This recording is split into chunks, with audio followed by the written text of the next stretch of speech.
लाल सलाम।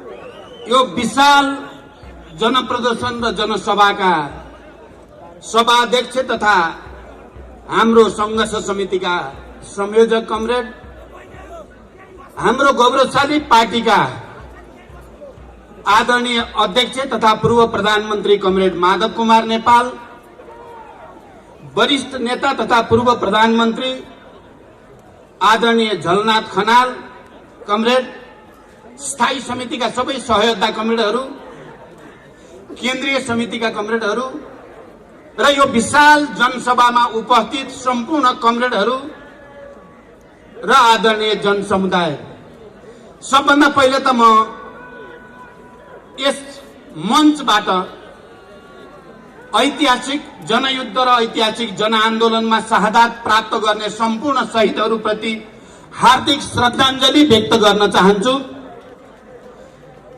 सम्पूर्ण बेपत्ता योद्धाहरूप्रति हार्दिक सम्मान प्रकट गर्न चाहन्छु। सबै घाइते अपाङ्ग योद्धाहरूप्रति पनि शीघ्र स्वास्थ्य लाभ र हार्दिक सम्मान व्यक्त गर्न चाहन्छु। साथसाथै म सम्पूर्ण शहीदहरूका आदरणीय परिवारजनहरू, बेपत्ता योद्धाका सबै आदरणीय परिवारजनहरू र घाइते अपाङ्गका परिवारजनहरूप्रति पनि हार्दिक सम्मान प्रकट गर्न चाहन्छु। मैले शान्ति प्रक्रियामा आए यता र खास गरी शान्ति सम्झौता वरिपरि अनि 62-63 को जनआन्दोलनमा यति विशाल जनसागर एकैचोटि काठमाडौँमा देखेको थिएँ। आज झण्डै 12-14 वर्षपछि आज फेरि त्यसरी नै जनसागर काठमाडौँका सडकमा उत्रिएको छ। म एकचोटि तपाईँ सबै जनसमुदायलाई फेरि पार्टीको तर्फबाट, मेरो तर्फबाट क्रान्तिकारी अभिवादन भन्न चाहन्छु। तपाईहरूप्रति हार्दिक सम्मान व्यक्त गर्न चाहन्छु। यो जनसागर जो उत्रेको छ 12-15 वर्षपछि फेरि एकचोटि काठमाडौँका सडकहरूमा यहाँका प्रतिक्रान्तिकारीहरूलाई देखाउनको निम्ति, यहाँका प्रतिगामीहरूलाई नेपाली जनता जागिसकेका छन्, सुत्नेवाला छैनन् भन्ने कुरा प्रमाणित भएको छ। त्यसको लागि पनि म तपाईहरू सबैलाई हार्दिक धन्यवाद भन्न चाहन्छु। हामीले नेपालमा शान्ति सम्झौता मार्फत, संविधान सभा मार्फत, संघीय लोकतान्त्रिक गणतन्त्रको घोषणा मार्फत र अनि संघीय लोकतान्त्रिक गणतन्त्र अन्तर्गत 3 तहको निर्वाचन सम्पन्न गरेर नेपाली जनता विश्वकै नजरमा निकै सम्मानित भएको महसुस गरेका थियौं। युगान्तकारी परिवर्तन, ठूलठूला त्याग, तपस्या, बलिदान, जनताको विशाल पहलकदमी मार्फत 250 वर्ष पुरानो शाहवंशीय राजतन्त्रलाई ढाल्ने र गणतन्त्रसम्म देशलाई ल्याइ पुर्याउने गौरव नेपाली जनतालाई प्राप्त भयो। हामी पार्टी र नेताहरूले नेपाली जनताको त्यो ऐतिहासिक गौरवको नेतृत्व गर्ने अवसर हामीलाई प्राप्त भयो। हामी सबै सम्मानित भयौं, हामी सबै गौरवान्वित भयौं। विश्वले नेपाललाई नयाँ ढंगले चिन्यो। नेपाली जनता सबै खाले निरंकुशताका विरुद्ध, तानाशाहीका विरुद्ध, सबै खाले प्रतिगामी षड्यन्त्रका विरुद्ध एक ढिक्का भएर खडा हुन सक्छन्। उनले सामन्ती निरंकुशतावादीहरूको स्वर्गमा धावा बोल्न सक्छन्। तानाशाहहरूलाई घोडाबाट खसाएर त्यसका विरुद्ध फुटबल खेल्न सक्छन् भन्ने साबित भएको थियो। राजा महाराजाहरूका श्रीपेचहरूलाई झिकेर लात्ताले हान्न सक्छन् नेपाली जनताले भन्ने साबित भएको थियो। हामी सबै सम्मानित थियौं, हामी सबै गौरवान्वित थियौं। हामीले एउटा युगान्तकारी परिवर्तन ल्यायौं। र हामीले त्यो परिवर्तन विद्रोह गरिरहेको युद्ध गरिरहेको शक्ति र आन्दोलन जनआन्दोलन शान्तिपूर्ण जनआन्दोलन गरिरहेको शक्तिहरूको बीचमा निरङ्कुशताका विरुद्ध सामन्ती तत्त्वहरूका विरुद्ध तानाशाहीका विरुद्ध नेपालका श्रमजीवी जनतालाई अन्याय अत्याचार गर्ने शासकहरूका विरुद्ध एउटा संयुक्त मोर्चा बनाएर हामीले आन्दोलित भएका थियौं र काठमाडौँका सडकमा जनताको सागर उर्लेर त्यो ऐतिहासिक आवश्यकता पूरा गरेका थियौं। तर आज हामीले के चाह्यौं त अब हामीले सोच्यौं अब हामीले देश निर्माण गर्ने बेला आयो। जब संविधान सभाबाट संविधान बन्यो, संघीय लोकतान्त्रिक गणतन्त्रको संविधान बन्यो, अब हामीले सोच्यौं हामीले अब सबै श्रमजीवी जनतालाई राहत दिने, बेरोजगार युवाहरूलाई रोजगारी दिने, देशमा अब फेरि कहिल्यै राजनीतिक अस्थिरता नहोस्, राजनीतिक स्थायित्व सुनिश्चित होस् भन्ने सोच्यौं र नेपालमा आर्थिक विकासको एउटा नयाँ अभियान सुरु होस्। नेपालमा अब सुशासनको, भ्रष्टाचार नियन्त्रणको, सबै जनताले समान रूपले न्याय पाउने अवस्था सृजना होस् भन्ने हामीले सोच्यौं। तपाईहरुलाई थाहा छ हामीले वाम गठबन्धन गरिसकेपछिको चुनावी अभियानमा भनेका थियौं अबको दशक नेपालमा विकास र समृद्धिको दशक हुनेछ। हाम्रो पार्टी र गठबन्धन हामीले घोषणा पत्रमा लेखे जस्तै हामी सुशासन दिन प्रतिबद्ध हुनेछौं। हामीले भन्यौं हामीले घोषणा पत्रमा लेखे जस्तै आर्थिक विकासको एउटा नयाँ युगतिर जानेछौं, हामी सामाजिक न्याय दिनेछौं, हामी यो देशका सबै उत्पीडित वर्ग, जाति, क्षेत्र, लिङ्ग, समुदाय, के मधेसी, के आदिवासी जनजाति, के दलित, के महिला, के मुस्लिम, के पहाडी, के हिमाली, सबैलाई समान न्याय दिनेछौं।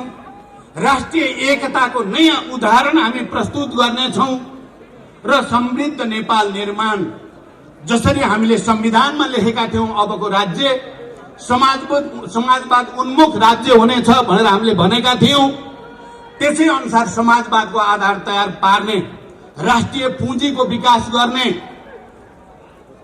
निजी सहकारी र सार्वजनिक क्षेत्रको सहकार्यबाट एउटा सुन्दर समृद्ध नेपाल निर्माण गर्ने नयाँ युगको हामीले परिकल्पना गरेका थियौं। आदरणीय जनसमुदाय र पार्टीका कमरेडहरू, आज म तपाईहरुको अगाडि उभिएर यो मञ्चबाट बोल्दै गर्दा हामीले ती सपनाहरूलाई गएको 3 वर्षमा पूरा गर्न सकेनौं। मैले त सोचेको थिएँ पार्टी एकता भइसकेपछि जनमत 2/3 जनमत हामीले प्राप्त गरिसकेपछि हामीले हाम्रो घोषणा पत्रमा भने जस्तै सबै क्षेत्रमा न्यायको एउटा नयाँ युग सुरु हुनेछ, सुशासन र पारदर्शिताको एउटा नयाँ युग सुरु हुनेछ, सबै उत्पीडित वर्ग, जाति, क्षेत्र, लिङ्ग, समुदायले राहत पाउनेछन्। सबै अप्ठ्यारोमा हाम्रो कम्युनिस्ट पार्टीको नेतृत्वको सरकारले राज्यको तर्फबाट सबैलाई राहत दिनेछ भन्ने हामीले सोचेका थियौं। तर म अहिले लामो व्याख्या गर्ने समय छैन, हामीले त्यसो गर्न सकेनौं। हामीले केपी ओलीलाई प्रधानमन्त्री बनाएपछि र कम्युनिस्ट पार्टीले झण्डै 2/3 बहुमत ल्याएपछि हामीले घोषणा पत्रमा भने जस्तै गर्न नखोजेको चाहिँ होइन। हामीले पार्टी एकता गर्दा भएका सहमति र समझदारी लागू गर्न नखोजेको होइन। सुरुदेखि नै हामीलाई आभास भएको थियो केपीजीले सहमति गर्ने, कार्यान्वयन एउटा पनि नगर्ने, सहमति जे पनि गरिदिने प्रधानमन्त्री पाउनको लागि, तर सत्ता प्राप्त गरेपछि एउटा पनि सहमति कार्यान्वयन नगर्ने लक्षण देखिएकै थियो।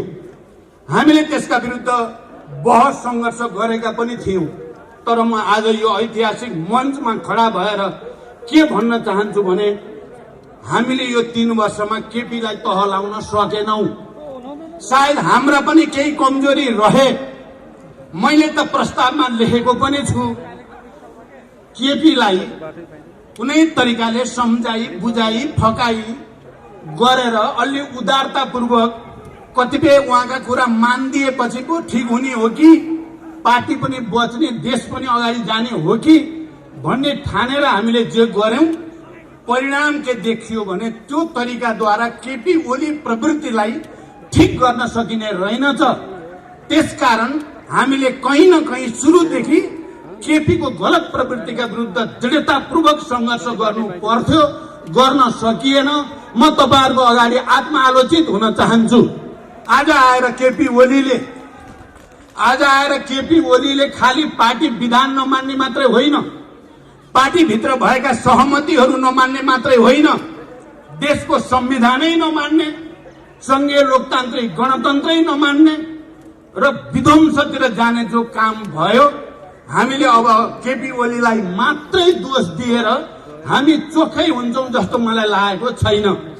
म तपाई जनसमुदायलाई साक्षी राखेर के प्रतिज्ञा गर्न चाहन्छु भने अब हामी त्यस्तो केपी प्रवृत्ति जस्तो प्रवृत्ति प्रति उदार भएर भित्र संघर्ष गर्ने अनि उनकोलाई काम गर्न, उनको प्रवृत्तिलाई अगाडि बढ्न दिने त्यस्तो खालको भूल अब हामी गर्ने छैनौं। म तपाईहरुको अगाडि प्रतिबद्धता र संकल्प व्यक्त गर्न चाहन्छु। त्यसो गरेर फाइदा हुँदो रहेनछ, प्रमाणित भयो। हामीले सुरुदेखि भएको सहमतिलाई दायाँ बायाँ हुन नदिएको भए सायद केपी बेलैमा नाङ्गिन्थे कि बेलैमा केपीलाई एक्सपोज गर्न सकिन्थ्यो कि आज फर्केर हेर्दा मलाई त्यो लाग्छ। तर हाम्रो कमजोरीलाई, हाम्रो उदारतालाई कमजोरी ठानेर केपीले जुन दुस्साहस अहिले गरेका छन्, हामी अन्ततः तपाईहरुको अगाडि आउन बाध्य भयौं।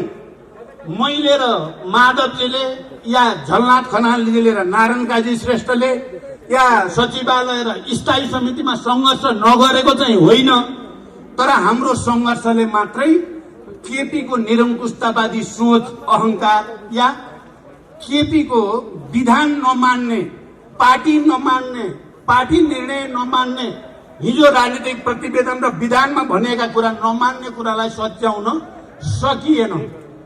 हामीले सच्याउन सकिएन। हाम्रा पनि समीक्षा गर्नुपर्ने भयो। तर हामी राष्ट्रप्रति इमानदार छौं।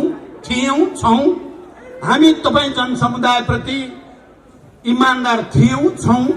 हामी तपाईहरुकै छोराछोरीको हैसियतले हामी गलत सम्झौता गर्नु भन्दा प्रतिगमनका विरुद्ध, प्रतिक्रान्तिका विरुद्ध जनसमुदायमा जानु, किनकि यो परिवर्तन जनताले ल्याएको हो। संघीय लोकतान्त्रिक गणतन्त्र जनताको बलले आएको, हामी जनतामै जान पर्छ भएर आज हामी फेरि तपाईहरुलाई गुहार भन्न आएका छौं।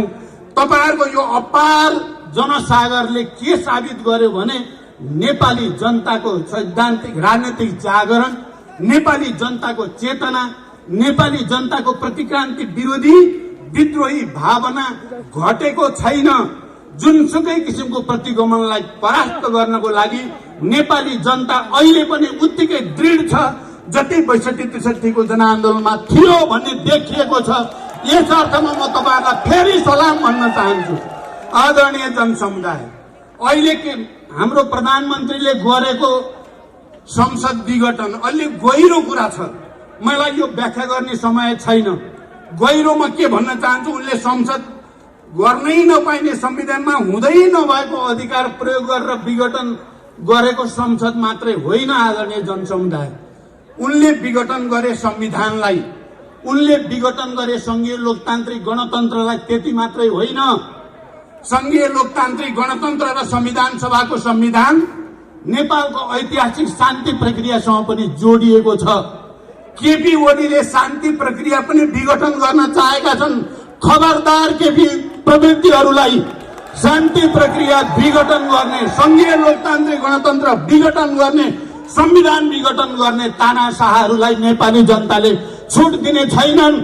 आजको यो विशाल उपस्थिति त्यसको प्रमाण हो। आज देशैभरि जुन जागरण जनतामा देखिएको छ प्रतिगमनका विरुद्ध, प्रतिक्रान्तिका विरुद्ध, निरंकुशताका विरुद्ध र तानाशाहीका विरुद्ध, यसले देखाएको छ नेपाली जनता शान्ति, संविधान, लोकतन्त्र, गणतन्त्र र अनि विकास र समृद्धिको निम्ति आज पनि त्यत्तिकै जागरुक छन्, त्यत्तिकै प्रतिबद्ध छन्। दोस्रो तेस्रो म के भन्न चाहन्छु भने अहिले यो विघटनका विरुद्ध देशको कुनै पनि संविधानविद यो विघटन ठिक हो भन्ने मान्छे मैले चाहिँ देखाएको छैन। के हिजोका पूर्व प्रधान न्यायाधीशजीहरू, संविधानविदहरू, कानुनविदहरू, लेखक, कलाकार, बुद्धिजीवीहरू, साहित्यकारहरू, नागरिक समाज, मानवाधिकारवादी सबै सम्पूर्ण पत्रकारहरू, मिडिया जगत सिंगै यो प्रतिगमनका विरुद्ध खडा भएको छ। सिंगै राष्ट्र खडा छ। हिजो 62-63 मा पनि नागरिक अगुवाहरूले खेलेको भूमिका इतिहासमा राम्रै स्थापित छ। अहिले पनि ती नागरिक अगुवाहरू यो प्रतिगमनका विरुद्ध खडा छन्। हिजो पत्रकारहरूले गणतन्त्रको पक्षमा, शान्ति प्रक्रियाको पक्षमा, शान्ति सम्झौताको पक्षमा र अनि संविधान सभाको पक्षमा पत्रकारहरूले खेलेको भूमिका इतिहासका अक्षरमा नमेटिने गरी लेखिएको छ। अहिले पनि पत्रकार जगत सिंगै यो विघटन र विसर्जनका विरुद्ध खडा छ। त्यसकारण यसले के साबित गर्छ भने उनीहरूले भन्ने गरेको कुरा झुटो छ। अघि यहाँ कमरेडहरूले राखिसक्नुभयो, घनश्यामजीदेखि माधवसम्म आइपुग्दा धेरै कुरा गइसकेको छ। म त्यतापट्टि धेरै जान चाहन्न। म के मात्रै भन्न चाहन्छु भने यो सिंगै राष्ट्र फेरि एकजुट भएको छ। सबै विवेकशील, इमानदार, राष्ट्रभक्त सबै समुदायहरू एक ठाउँमा केन्द्रित भएको छ र यो प्रतिगमनका विरुद्ध खडा भएको छ। यो कुरा आइ नै सकेको छ। म त्यसलाई धेरै भन्न चाहन्न कि केपीजी र केपी नजिकका मान्छेहरूले हामीले सेटिङ मिलाइसकेका छौं भनेका छन्। धेरै नै उनीहरूको सेटिङलाई जनताको तागतले त्यो सेटिङ भत्काएर नयाँ सेटिङ, जनताको पक्षमा सेटिङ खडा हुन्छ भन्ने विश्वास म व्यक्त गर्न चाहन्छु। आजको यो सागर र देशैभरि देखा परेको विरोध प्रदर्शनहरू सबै ठूला शहरहरूमा, माधवजीले अहिले भर्खरै भन्नुभयो, हिजो मात्रै सुर्खेतमा र अस्ति पोखरा, अरू विभिन्न ठाउँ नेपालगञ्ज, बर्दिया, सबैतिर देशैभरि जनताको जो सागर देखा परेको छ यो आफैमा ऐतिहासिक छ र यसले त्यस्ता षड्यन्त्रकारी सेटिङ सिद्ध्याएर जनताको सेटिङ खडा हुँदैछ। जनताको सेटिङलाई कसैले नै भत्काउन सक्दैन। तर म के भन्न चाहन्छु भने हामीले भनेका छौं, हामी निर्वाचन आयोगमा नि पटक पटक गएका छौं, भनेका छौं हाम्रो भरोसा छ। हामीले अदालतप्रति भरोसा गरेका छौं। यो संघीय लोकतान्त्रिक गणतन्त्र पछिको, संविधान सभाबाट बनेको संविधान पछिको अदालत हो, निर्वाचन आयोग हो, संवैधानिक आयोग हो। केपीको सनकको भरमा उनको निरङ्कुशतालाई कसैले पनि साथ दिन्छ भनेर हामीले भरोसा गर्दैनौं। तर आज काठमाडौँका सडकमा उर्लेको जनसागर हाम्रो अदालतले पनि राम्रै देखेको छ, देख्छ। हाम्रो निर्वाचन आयोगले राम्रै देखेको छ, देख्छ। किनभने कुनै पनि ऐतिहासिक फैसलामा जनताको मानसिकता के छ, मनोविज्ञान के छ, जनताको भावना के छ भन्ने कुरा पनि एउटा महत्त्वपूर्ण फ्याक्टर हुने गरेको छ। त्यसकारण यो फ्याक्टरले जनताको जित सुनिश्चित गरेको छ भनेर म भन्न चाहन्छु। अझै पनि अदालतका पूर्व प्रधान न्यायाधीशहरू, वकिलहरूले यो प्रतिगमन नै हो, संविधानमा हुँदै नभएको कुरा गरियो भन्दा तिनीहरूलाई गाली गर्ने, प्रधान न्यायाधीशहरूले वक्तव्य दिँदा तिनलाई गाली गर्ने, पत्रकारहरूले सत्यको पक्षमा लेख्दा तिनलाई गाली गर्ने, तिनलाई दबाब धम्की दिने। अहिले यो प्रदर्शनको सन्दर्भमा कर्मचारीहरू, पेशाकर्मीहरू सहभागी हुनेहरूलाई रिकर्ड राख्ने अरे केपी ओलीका साइबर स्यालहरूले, घनश्यामजीको शब्द, साइबर स्यालले रिकर्ड राख्ने रे अनि कारबाही गर्ने भनेर धम्की दिएको मैले सुने। कर्मचारीहरू यहाँ खबरदार, कोही गयो भने को गयो जुलुसमा त्यसको रिकर्ड राख्ने अरे। अरू विभिन्न क्षेत्रमा काम गर्ने कर्मचारीहरू, पेशाकर्मीहरू, विभिन्न व्यवसायीहरूको नि रिकर्ड राख्ने अरे।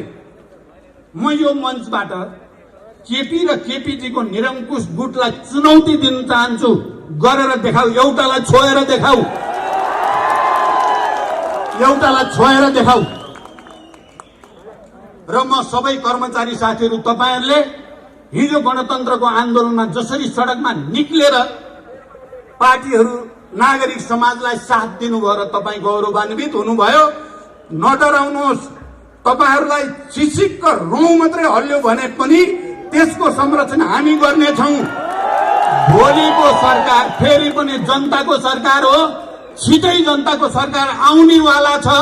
त्यो सरकारले कारबाही त केपी ओली र त्यसको निरङ्कुश गुटलाई गर्नेछ, कर्मचारी र वीरहरूलाई होइन। जो लोकतन्त्र र गणतन्त्रको पक्षमा, सामाजिक न्याय र समृद्धिको पक्षमा लडाईँ लड्नेलाई कारबाही, अनि संविधान ध्वस्त पार्ने, गणतन्त्र ध्वस्त पार्ने उनको पछि लाग्ने देख्नु भएको छ नि अनुहार तपाईहरुले। उनको पछि लाग्ने भने हिजो ज्ञानेका जो मान्छे छन् ती मान्छे दौडिया छन् अहिले। तपाईहरुले यो नि थाहा पाउनु भएको छ नि केही हिजो पूर्व माओवादी भनेका फुट्ने आउने जाने गरेका केही चाहिँ अहिले खरानी बसेर चिन्नै नसक्ने भएको छन्। केपी के ओरिजिनल केपी का चाहिँ साइबर स्याल भन्दा यी भगौडाहरू चाहिँ त यति धेरै खरानी बसेको देखेर मलाई त लाजै लागेको छ। त्यसकारण यो चल्नेवाला छैन। कर्मचारी साथीहरू, तपाईं ढुक्क भएर अगाडि बढ्नुहोस्। हामी हिसाब राख्छौं। केपीले राखेको हिसाब मिल्नेवाला छैन। केपीले राखेको हिसाबको केही अर्थ हुनेवाला छैन। जो निरङ्कुशताका विरुद्ध गणतन्त्रका पक्ष लडाईँ लड्छ महान त्यही हुन्छ। अहिले संविधानको पक्षमा, संघीय लोकतान्त्रिक गणतन्त्रको पक्षमा जो लड्छ महान त्यही हुन्छ। हामीले खोजेको के छ त? अब म यही कुरा थोरै राखेर टुङ्ग्याउन चाहन्छु। हामीले पार्टी त्यस्तो बनाउन चाहेका छौं जो सिद्धान्तमा आधारित होस्। मार्क्सवाद लेनिनवादमा साँचो अर्थमा आधारित पार्टी, त्यसको निर्देशनमा चल्ने पार्टी बनाउन चाहन्छौं। हामी समाजवाद प्रति इमानदार, सामाजिक न्याय प्रति इमानदार पार्टी बनाउन चाहन्छौं। हामी जनवादी केन्द्रीयतामा चल्ने पार्टी बनाउन चाहन्छौं। हामी संगठनात्मक विधि पद्धतिमा चल्ने पार्टी बनाउन चाहन्छौं। हामी नेपाली जनतालाई खुशी दिन, नेपाली जनता अझ श्रमजीवी जनतालाई राहत दिने सक्ने र त्यसको नेतृत्व गर्ने पार्टी बनाउन चाहन्छौं। हामी सामाजिक न्याय सहित निजी सहकारीसँग राम्रो सहकार्य गरेर, सार्वजनिक क्षेत्रसँग सहकार्य गरेर समाजवादको नेपाली मोडेल बनाउन चाहन्छौं। समाजवादको नेपाली मोडेल खडा गरेर विश्व सामु हामी देखाउन चाहेका छौं। मैले जति बेला पार्टी एकताको प्रस्ताव लिएर, वाम गठबन्धनको प्रस्ताव लिएर तत्कालीन एमालेका अध्यक्ष केपी ओली कहाँ गएको थिएँ, मेरो सपना एउटा नयाँ नेपाल, अब संविधान बन्यो, संघीय लोकतान्त्रिक गणतन्त्र भयो, निर्वाचन पनि अब सम्पन्न हुन लाग्यो, अब चाहिँ देशमा राजनीतिक स्थायित्व बनाउने, विकासतिर लैजाने कम्युनिस्ट पार्टीले नै त्यही गर्न सक्छ भन्ने विश्वास लिएर अग्रिम प्रधानमन्त्री केपी ओलीलाई दिएर गरे पार्टी एकता हो। प्रधानमन्त्री नदिए भए त हुने रहन्छ पार्टी एकता। उनलाई त प्रधानमन्त्री बाहेक केही चाहिए रहन्छ। अहिले मलाई पो भन्छन् उल्टो प्रचण्डलाई प्रधानमन्त्री चाहिए हुनाले किचलो गरेको भन्छन्। यो भन्दा 8औं आश्चर्य मैले अरु केही देख्दिनँ। हिजो संविधान बनाउँदा होस् या, तर हाम्रो चिन्ता त यो देशलाई कसरी समृद्ध बनाउने, सुशासन दिने, नेपाली युवाहरूलाई कसरी रोजगारी सृष्टि गर्ने, उद्योग व्यवसाय फस्टाउने वातावरण कसरी बनाउने, राष्ट्रिय एकतालाई कसरी सुदृढ गर्ने, सबै जात जाति भाषा भाषी क्षेत्र समुदायलाई कसरी सामाजिक न्याय दिने, समावेशी समानुपातिक मान्यता अनुसार सबैको प्रतिनिधित्व सुनिश्चित गर्ने, हाम्रो त त्यहाँ चिन्ता हो। तपाईहरुले घोषणा पत्र हेर्नुभयो भने यिनै कुरा लेखिएको छ। तपाईहरुले पार्टीको राजनीतिक प्रतिवेदन हेर्नुभयो भने यिनै कुरा लेखिएको छ। तपाईहरुले विधान हेर्नुभयो भने यिनै कुरा लेखिएको छ। तर केपी ओलीले एउटो पनि पालन गरेनन्। न सिद्धान्तको, न राजनीतिको, न संगठनको, न विधिको, न विकासको निर्माणको, रेलको र पानी जहाजको, हवाई कुरा गरेको छ। यहाँ चाहिँ कोभिड-19 कोरोनाले आक्रान्त नेपाली जनतालाई सबैलाई मिलाएर संरचना बनाऊ भन्दा व्यङ्ग कस्ने र त्यसैमाथि भ्रष्टाचार गर्ने अनि हावा कुरा गरेर नेपाली जनतालाई ठग्ने जो काम भयो, हामी त्यस्तो चाहदैनौँ। मैले तपाईहरुको अगाडि उभिएर नेपालभरि चुनावी अभियानको बेलामा भनेको छु, यो हामी अब जीवनको उत्तरार्धमा आइएको छ। 65-66 वर्ष पार भइसकेपछि त अब 8-10 वर्ष मात्रै हो हामीले सक्रिय जीवन बिताउने। मैले त भन्दा हिजो जनयुद्धको तयारी, जनयुद्ध, शान्ति प्रक्रिया, शान्ति सम्झौता, संविधान सभा, गणतन्त्र, यो सबैमा भूमिका खेल्ने अवसर प्राप्त भयो। लड्दै जाँदा धेरै क्षतिहरू भयो, धेरै शहीद भए, धेरै बेपत्ता भए, धेरै घाइते अपाङ्ग भए। गर्दै जाँदा आफ्नै घरभित्र पनि छोरा मरे, छोरी मरे। अब मेरो अगाडि के बाँकी रह्यो त जीवनको सपना भन्दा अब नेपाल र नेपाली जनतालाई सामाजिक न्याय दिने, समृद्धि दिने, नयाँ मोडेलको समाजवाद दिने मेरो बाँकी जीवन यसैको निम्ति समर्पित छ भनेको थिएँ। तर प्यारा दिदीबहिनी दाजुभाइहरू, यो केपी ओली भन्ने कस्तो जातका मान्छे फेला परे भने उनलाई अहिले 1 नम्बर अपराधी नेपालको प्रचण्डै हो भन्ने लाग्छ। र उनको मिसन, उनको अहिले एकमात्र मिसन के भएको छ? राजावादीसँग मिलेर होस्, दक्षिणपन्थीसँग मिलेर होस्, जोसँग मिलेर होस् प्रचण्ड सिद्ध्याउने अनि माधवजी र मेरो बीचमा फाटो पार्ने।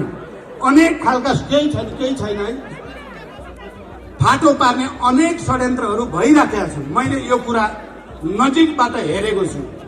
माधवजीले भन्नुहुन्छ, आज चाहिँ अलि अर्को भाषामा भन्नुभयो, उहाँ मैले बालुवाटारमा पुच्छर सिधा गर्ने, केपीजीको पुच्छर सिधा गर्ने भनेर तेल लाको लाई गरे। तर अब त्यो पुच्छर के गरी सिधा हुने थिएन, सिधा भएन पनि। त्यो काम हामी सबैले पनि गर्न खोज्यौं, हुने कुरा थिएन। त्यसकारण अन्ततः यो प्रवृत्तिका विरुद्ध संघर्ष गर्नुको अर्को कुनै विकल्प थिएन। र यो संघर्ष गर्न हामी तपाईहरुसँगै आउनु पर्थ्यो। तपाईहरु बिना यो सफल हुने कुरा थिएन। हामी 1-2 जना नेता मात्रैले पूरा गर्न सकेनौं। मैले यसमा आत्मालोचना गरि नै सकेको छु। तर जनता साथमा भइसकेपछि फेरि इतिहासको कुनै पनि ताकतले हामीलाई हराउन सक्दैन। यो कुरा पनि पटक पटक प्रमाणित भएको छ। मैले अहिले यो प्रतिगमनका विरुद्ध आवाज उठाउने सबै जनसमुदाय प्रति हार्दिक बधाई र धन्यवाद भन्न चाहन्छु।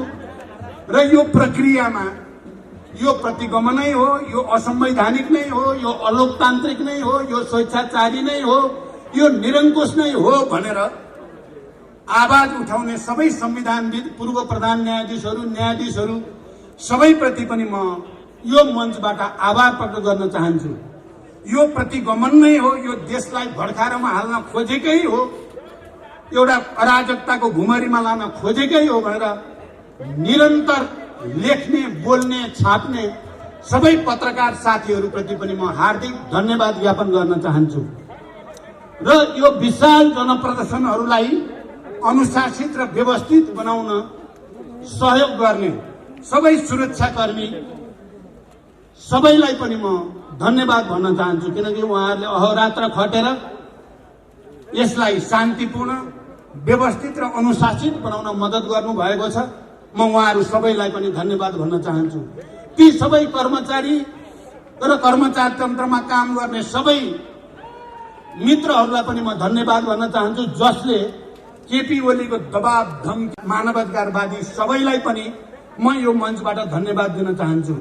अहिले माधवजीले भने जस्तै म समेत बसेर हामीले लिडरहरूले सुनेका छौं, पत्रकार र केही सम्पादकहरूले हामीलाई तपाईहरुले खाली केपीलाई गाली गरेर मात्रै हुँदैन भन्ने कुरा हामीले राम्रोसँग महसुस गरेका छौं। हामीले हाम्रै कमजोरीको पनि समीक्षा गर्नुपर्छ। हामीले आफूलाई सच्याउने कुरालाई पनि महत्त्वको साथ लिनुपर्छ भन्ने कुरा, त्यो प्रतिबद्धता म फेरि दोहोर्याउन चाहन्छु। मलाई के विश्वास छ भने यो देशमा फेरि युद्ध होस्, फेरि हिंसा होस्, फेरि अराजकता होस्, फेरि आतंकको स्थिति बनोस् भन्ने कसैले पनि चाहेको छैन। सम्मानित सर्वोच्च अदालतका हाम्रा सम्मानित न्यायाधीशजीहरू कोही पनि यो देशमा फेरि द्वन्द्व, फेरि अराजकता, फेरि हिंसा चाहनुहुन्छ भनेर म कल्पना पनि गर्न सक्दिनँ। तर यदि केपी ओलीको निरङ्कुश, केपी ओलीको स्वेच्छाचारी कदमलाई सही ठहर्याउने काम भयो भने म त अब फेरि युद्धमा जाने कुरा पनि छैन, फेरि हिंसाको कुरा पनि छैन। शान्तिपूर्ण बहुदलीय प्रतिस्पर्धामा कमिटमेन्टको साथ तीनवटा चुनाव हामी लडिसक्यौं। यहाँ म त्यो भाषा मेरो छैन, शान्तिपूर्ण नै हो। यदि त्यसो भयो भने शान्तिपूर्ण रूपले यसरी नै जनता, लाखौं लाख जनता निरन्तर सडकमा अपिल गरेर भए पनि गल्ती सच्याउने, निरङ्कुशता सच्याउनेमा त मेरो निरन्तर प्रयास भइ नै राख्छ। तर त्यस्तो केपीको निरङ्कुशतालाई प्रोत्साहित गर्ने काम भयो भने नेपालको शान्ति प्रक्रिया डिरेल हुन्छ भन्ने मलाई ठुलो चिन्ता छ। म बडो गम्भीर शब्दमा म सबैलाई अपिल गर्न चाहन्छु, यो देशलाई बर्बाद हुने बाटोमा हामी कसैले कुनै कारणले पनि लाने भूमिका नखेलौं। धेरै ठूलो मूल्य चुकाएर नेपालमा संघीय लोकतान्त्रिक गणतन्त्र र शान्ति प्राप्त भएको हो, लोकतन्त्र र शान्ति प्राप्त भएको हो। अब लिडरशिप ठीक हुने बित्तिकै मलाई विश्वास छ हामी, म र माधवजी अहिले अध्यक्ष भएको र यी हजारौं लाखौं कार्यकर्ता भएको यही पार्टीले समृद्ध सामाजिक न्याय सहितको नेपाल बनाइ छाड्नेछ। म त्यो विश्वास पनि व्यक्त गर्न चाहन्छु र कसैले पनि अराजकताको साक्षी बन्ने छैनन् भनेर विश्वास व्यक्त गर्न चाहन्छु। र अन्तिममा म कहिलेकाहीँ केपीजी अहिले ठट्टा मजाक बढी गरेको कुरा मैले भनेको पनि अलिअलि कहिलेकाहीँ विवाद पनि हुने गर्छ। मैले एउटा कुरा भनेको छु, हाम्रो नेपालीहरूको संस्कार र संसारभरिको मानिसको पनि संस्कार हो, विवाद भयो, जन्ती जानी भयो भने हाँसी मजाक हुन्छ, नाचगान हुन्छ, बाजा गाजा हुन्छ, रमाइलो गर्दै गइन्छ। मार्क्सवादले हामीलाई के भनेको छ भने यो आन्दोलन संघर्ष भनेको जनताको लागि उत्सव हो अरे क्या, उत्सव जस्तो। किन उनीहरूले अधिकार पाउँछ नि त, जनताले आन्दोलनबाट अधिकार प्राप्त हुन्छ। त्यहाँ त्यो उत्सव जस्तो हो, त्यहाँ नाचगान हुन्छ, जोस हुन्छ, आवेग हुन्छ, रमाइलो हुन्छ। तर हाम्रो केपीजी आन्दोलन भएपछि उहाँ रुन थाल्नुहुन्छ। कुरा भन्नु, केपीजीको चाहिँ अस्ति 62-63 गणतन्त्रको आन्दोलनमा माधवजीले मलाई धेरैचोटि भन्नुभएको छ, झलनाथजीले, सबैले गणतन्त्रको आन्दोलन हुनु हुँदैन भने नोट अफ डिसेन्ट लेख्न लगाउने मान्छे हुनुहुँदो रहेछ केपी ओली, गणतन्त्र हुनुहुन्न भनेर। आन्दोलन भयो भने चाहिँ त्यसको विरुद्ध खडा हुनुहुँदो रहेछ। संघीयताको त अहिले विरोधै गर्नुभएको छ, भात दिन्छु, कुर्सी भत्काइदिन्छु सबै भन्नुहुन्छ। अब त संविधान भत्काइहाल्नु भयो। अनि जब घरमा कोही मर्छ, बा आमा छोराछोरी कोही, त गाउँ टोल नै शोकमग्न हुन्छ। सबैले एकले अर्कालाई ढाडस दिन्छन्। केपीको बानी के रहेछ भने त्यो बेलामा हाँस्ने, उहाँलाई हाँसो आउँदो रहेछ क्या। अहिले संविधान आइसियुमा छ, मर्ने हो कि बाँच्ने भएको छ, उहाँ चाहिँ हँसाउँदै हिँड्नु भएको छ सबैलाई। हामी स्तब्ध भएका छौँ, संवेदनशील भएका छौँ। राष्ट्र के हुने हो, जनताको भविष्य के हुने हो, संविधान गणतन्त्रको भविष्य के हुने हो भन्ने हामी चिन्ता गरेका छौँ। उहाँ चाहिँ ठट्टा मजाक कमेडी प्रहसन गरिराख्नु भएको छ। भनेपछि यो उल्टो खोपडीको मान्छे नेपालमा कसरी। अब हेर्नु, एउटा विचित्र, उहाँले यो जनयुद्ध भनेपछि सुन्न पनि नचाहने 1 नम्बर मान्छे उहाँ हुनुहुन्थ्यो पहिला। तर पछि अब शान्ति सम्झौता भएपछि त अलिकति मान्नु होला कि भन्ठानेको त एकतापछि पनि त्यो जनयुद्धको शहीदलाई सम्मान गर्ने कार्यक्रममा एकचोटि पनि उहाँ जानु भएन। माधवजी जानुभयो, झलनाथजी जानुभयो, एमालेका सबै नेताहरू जानुभयो, केपी कहिल्यै पनि जानु भएन। मैले त्यसलाई खुब नोट गरेको थिएँ। अनि घाइते अपाङ्गहरू यहाँ माइती घर मण्डलामा अनसन बस्दा जाडोमा या गर्मीमा खुमलटार गएर अनेक गरेर ऋण सापट खोजेर मैले बेला बेलामा राहत दिने, सरकारलाई मैले पटक पटक यी घाइते अपाङ्गको उपचार हुन पर्यो। पहिला खाइपाई आएको त्यो मासिक भत्ता पनि खोजिदिएछ यो सरकारले त झन्। त्यो गृह प्रशासन पनि सबै केपीले जे भने त्यही मान्ने छ। मैले धेरैचोटि भन्दा कहीँ कतै टेर पुच्छर लागेर उल्टो मासिक भत्ता खोसियो, घाइतेको उपचार गर्ने कुरालाई पुरै व्यवस्था गरियो। अहिले पार्टी विभाजन गरेपछि र आफू अल्पमतमा परेपछि मैले कहिलेकाहीँ सुन्छु क्या, ती घाइते अपाङ्गलाई हेर्न पर्दैन प्रचण्डले भन्ने क्या। यही केपी कति फटाइ गर्न नि कति सकेको क्या, जालझेल गर्ने नि कस्तो दिमाग हो। कालीबहादुर खाम खोइ अरे, कालीबहादुर खाम खोइ रे। त्यो कालीबहादुर खाम बिचरा आफैले केही गरे त होइन, उसको मुद्दा चाहिँ ठिक ढङ्गले हल होस् भन्नको लागि 10-11 वर्षदेखि म लगातार लागेको छु। उसलाई परेको गाह्रो साह्रो हेर्न मैले लगातार बल गरेको छु। अहिले त कालीबहादुर तपाईँलाई त प्रचण्डले हेर्दैन, जनमुक्ति सेनाका कमान्डरलाई, जसलाई मैले 10 वर्ष स्कुलिङ गरेर हुर्काएर माया गरेर विकास गरेर एउटा ठाउँमा पुर्याएको, ती मान्छेको चाहिँ अब केपीले संरक्षण गर्ने रे। आमाको दुध चुसेर भएन, बाउको बुढो। योभन्दा लाजमर्दो अरू हुन्छ? प्रचण्डले जनमुक्ति सेना नहेर्ने रे केपीले। लाजै। त्यसो भएर जनमुक्ति सेनाका सबै कमान्डर, योद्धा, घाइते साथीहरू भ्रमित नहुनु होला। तपाईहरुको रगत पसिना र बलिदानले नेपाललाई संघीय लोकतान्त्रिक गणतन्त्र बनाउन ऐतिहासिक भूमिका खेलेको छ। इतिहासको स्वर्णिम अक्षरमा तपाईहरुको नाम लेखिसकेको छ।